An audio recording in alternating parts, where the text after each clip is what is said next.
2022 में जब नीतीश कुमार जी मोदी जी को छोड़कर और तेजस्वी प्रसाद यादव जी के साथ सरकार बनाए तो क्या फायदा मिला?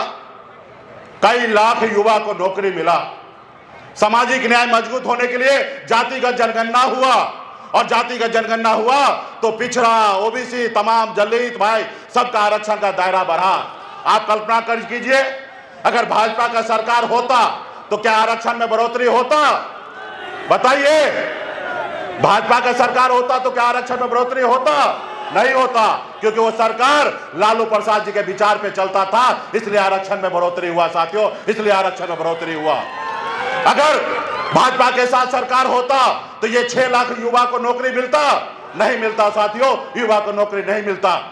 ऐसे तो 17 साल से तो है ना भाजपा का सरकार, नीतीश जी के साथ है, तो बता दे कि कब आपने नौकरी कितना बड़े संख्या में दिया? नहीं दिया।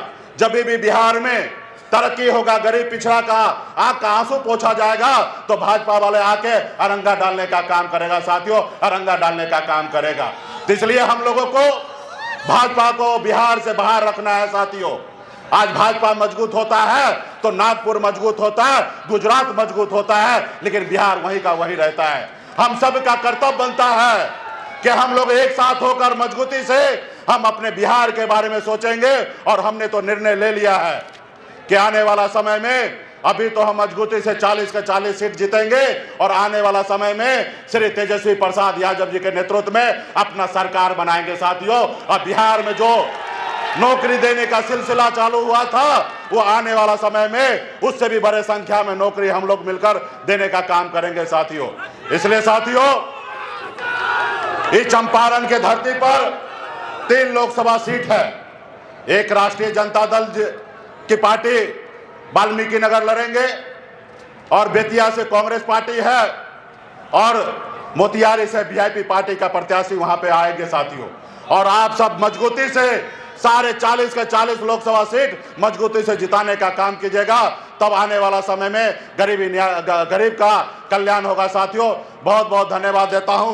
मंच पे उपस्थित सारे नेता को बहुत बहुत धन्यवाद, और इस सभा में बड़े संख्या में उपस्थित सभी नेतागण को बहुत बहुत धन्यवाद देता हूं। चुनाव के समय में फिर से मैं आप लोगों के बीच में आऊंगा, और पार्टी का एक एक नेता आपने संकल्प लिया था, हाथ में गंगा जल लेके मां गंगा को सौगंध खाया था कि आने वाले समय में अपने बच्चे के भविष्य के लिए लड़ाई लड़ेंगे।